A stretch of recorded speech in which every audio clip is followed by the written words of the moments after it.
por la licencia de piloto de mi hermano Ryan. La saga Far Cry es famosa por muchas razones, pero hay una característica que destaca sobre el resto. Chicos, estáis muy locos, ¿eh? ¿Saltar de aviones? Volar como pájaros. Menuda locura. Bonito teléfono. Un teléfono muy bueno. Bueno, ¿qué tenemos aquí? Grant y Jason, de California. ¿Eh? Bueno, espero que vuestros papis os quieran mucho, porque sois dos blanquitos con pinta de muy caros. Y eso es bueno, porque me gustan las cosas caras. Perdona, ¿qué has dicho? ¿Qué has dicho? ¿Quieres que te raje el cuello como hice con tu amigo? ¡Calla la puta boca! Desde Far Cry 3, los villanos han sido un elemento central en cada entrega. Son carismáticos, tienen un toque de locura que los hacen irresistibles y captan nuestra atención con facilidad. Bass es, sin duda, el mayor exponente de esto, pero Pagan Min, Hoyt e incluso los antagonistas del Far Cry Primal poseen ese magnetismo especial.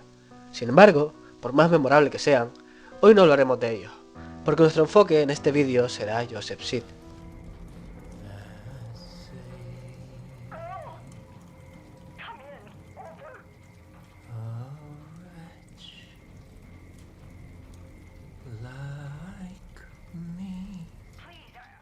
Joseph Seed, conocido como el Padre, es el antagonista principal de Far Cry 5. Se trata de un fanático religioso que lidera una secta cristiana junto a sus dos hermanos y su hermana menor, a quien él mismo adoptó. Su historia de origen comienza con la trágica muerte de su esposa en un accidente de tráfico, un evento que dejó gravemente herida a su única hija. Según Joseph, cuando fue a visitarla al hospital, recibió una llamada de Dios. En esta revelación, al igual que a Abraham, se le ordenó sacrificar a su descendencia en nombre del Señor, un mandato que cumplió sin dudarlo. Desde entonces, Joseph se convierte en el Padre, un supuesto profeta que gobierna una región de Estados Unidos donde sus seguidores cometen asesinatos, trafican, roban e intimidan sin restricciones. Su culto termina por militarizarse bajo la excusa de un inminente juicio final previsto por él, lo que justifica la misión de guiar a las ovejas descarriadas. Para los más problemáticos, la purificación a través de la violencia se convierte en una opción necesaria y justificada. Un panorama de locos, gente cometiendo atrocidades y justificándolas en nombre de un bien mayor. Suena a algo que solo ocurre en la ficción, ¿verdad? Bueno, ¿y si te dijera que este escenario no está tan alejado de la realidad? Y para ir más allá, ¿qué pasaría si, en el contexto adecuado, tú también fueras capaz de actuar de una forma similar?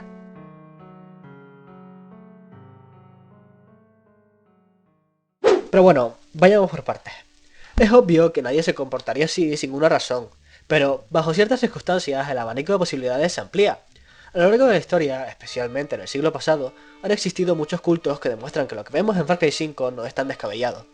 Es cierto que ninguno se ha expandido de forma tan agresiva como la del juego, pero sí han existido ciertos grupos con comportamientos similares, como la familia Manson, los Davidianos de Waco o Heaven's Gate. De hecho, el nombre del culto de Joseph está inspirado en este último. No puedo entrar en detalles sobre lo que estos grupos hicieron debido a las restricciones de YouTube, pero os animo a investigar al respecto para comprender mejor el contexto. Lo cierto es que todos estos cultos tuvieron seguidores, y no pocos. En su mayoría eran personas en situaciones críticas, sin familia, sin dinero, marginados de la sociedad o con problemas de adicción. Es decir, individuos desesperados por encontrar alguna esperanza, una luz que seguir. Así se convirtieron en el blanco perfecto para dejarse guiar por algo más grande que ellos, un movimiento que prometía salvarlos, un movimiento que, con un líder carismático al frente, les mostraba el camino de lo correcto, incluso si ese camino implicaba violencia. Y sé lo que estás pensando ahora. Esa gente estaba loca, de ahí afirmar que yo podría ser algo parecido a ellos a un continente de distancia. Yo no mataría ni a una mosca, y puede que estés en lo correcto, o puede que no. Tus posibilidades de acertar son de un 35% más o menos. Déjame explicarlo con una historia, una que lo más seguro es que ya conozcas, por lo menos superficialmente.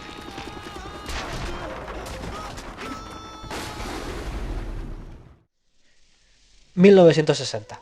Adolf Eichmann fue detenido en Argentina y llevado a juicio por sus crímenes durante la Segunda Guerra Mundial. Eichmann fue una de las figuras claves durante el gobierno nacionalsocialista alemán y es considerado el principal responsable de la ejecución del Holocausto tras el propio Hitler. Algunos incluso lo llamaron la mano derecha del Führer. Durante las décadas de 1930 y 1940, la ciudadanía alemana fue seducida por el movimiento nazi, el cual perpetró la mayor atrocidad registrada en la historia de la humanidad. Una sociedad entera se convirtió en el cómplice de un genocidio, cegada por promesas de luz y esperanza de un hombre que ofrecía una salida a la crisis que azotaba al país. En su captura, Adolf Eichmann fue visto como el rostro de esa Alemania, el criminal de guerra con más sangre en sus manos. Su juicio desató un escándalo internacional. El mundo entero quería conocer la historia de Adolf Eichmann. Como era de esperarse, The New York Times quiso la exclusiva y envió a una de sus mejores periodistas para cubrir el proceso, Hannah Arendt, quien además era judía. Arendt asistió al juicio y tras presenciarlo escribió el tan esperado artículo.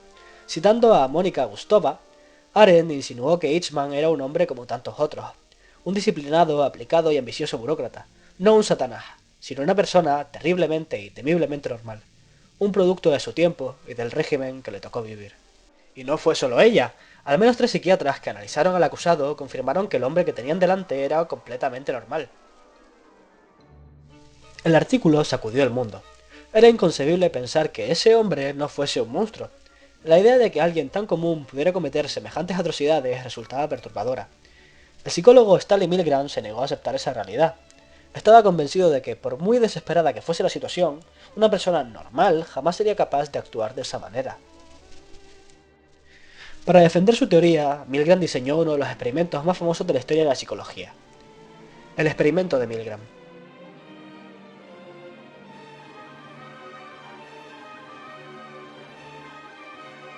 Tres meses después de la ejecución de Eichmann en la horca, el experimento se llevó a cabo de la siguiente manera. Milgram ofreció un puesto voluntario en un supuesto estudio sobre la memoria, prometiendo una gran recompensa por participar. De los voluntarios seleccionó una muestra aleatoria y colocó a cada individuo en la siguiente situación. El participante sería el profesor, al que llamaremos el fiel. Detrás de él estaría un supuesto especialista encargado de darles las instrucciones, al que llamaremos Joseph Seed. Y delante de él estaría el alumno, quien, según creía el participante, era el sujeto del experimento. A este último lo llamaremos el infiel. Al fiel se le dijo que debía hacerle unas preguntas al infiel.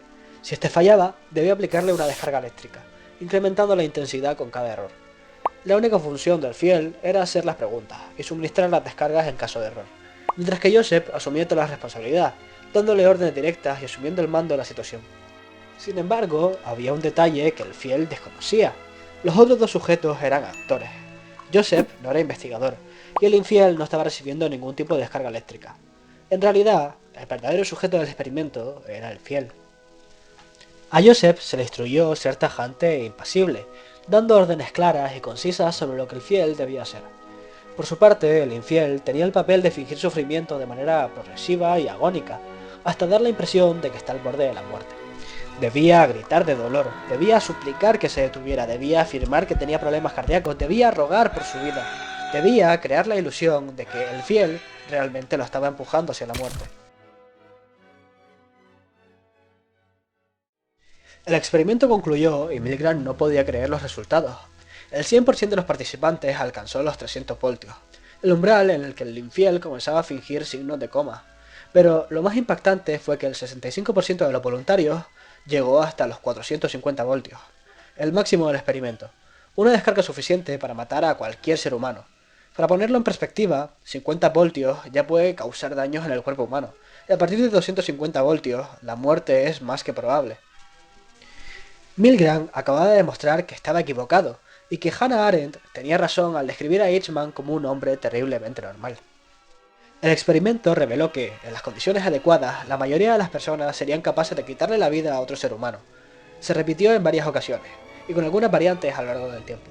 En todos los casos, el porcentaje de participantes que llegaron al máximo osciló entre el 60 y el 70%.